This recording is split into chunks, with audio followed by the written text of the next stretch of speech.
Ladies and gentlemen, welcome once again to the Blue Collar Psychiatrist video series. Today we're going to talk about the precious present. About 10 years ago, I decided I wanted to learn Spanish. I enrolled in an evening adult education class at a local high school. On the first occasion, students started coming in at the appropriate hour. Most of them were senior citizens. But then the last student to come in was a young, attractive, brown-haired, slim young lady who caught my eye from the very get-go. She sat in the front row. Over the course of the curriculum, over the course of the class, which was 8 weeks, she spoke to no one. That is, none of her fellow classmates. She did answer another a classmate's question if she had a boyfriend, and she said yes. She did answer the teacher, but as far as any other spontaneous conversation, there was none. She seemed all wrapped up in herself. As the class proceeded, I began to say, boy, this lady is very, very attractive. It would be nice to get to know her. But I'm thinking that I'm half her age, and she's already got a boyfriend, so there's very little chance of anything happening. After the second to last class, as I walked out into the parking lot, I heard, "Larry! Larry!" I turned around. It was her. Now remember, she had never spoken a word to me before. And it was like a personality change.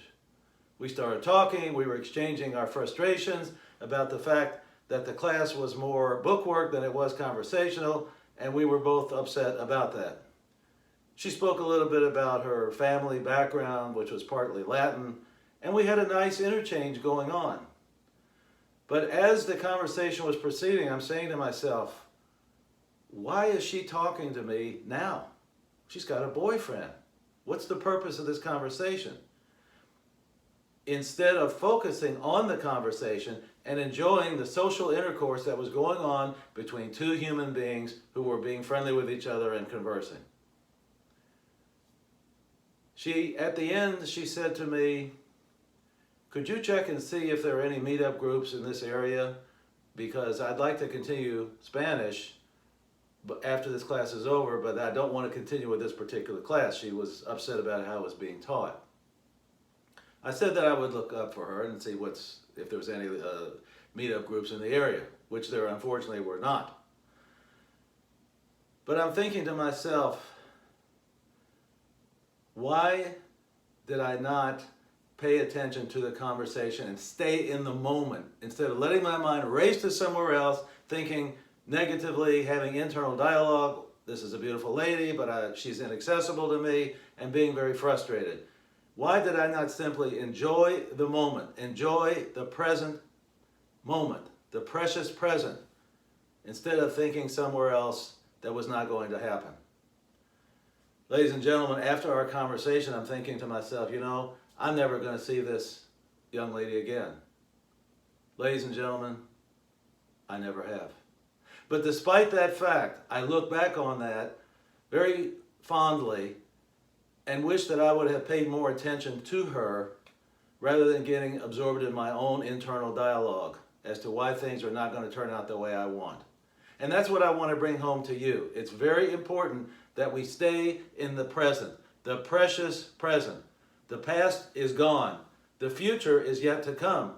Our only point of power is the present.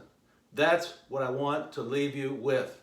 Remain in the precious present, or you could miss something that's going on. In my case, I wasn't missing anything, but in general, it's best to stay in the present instead of letting your mind race to somewhere else. Ladies and gentlemen, as usual, I advise you, drink and drink abundantly from the fountain of life. See you next time.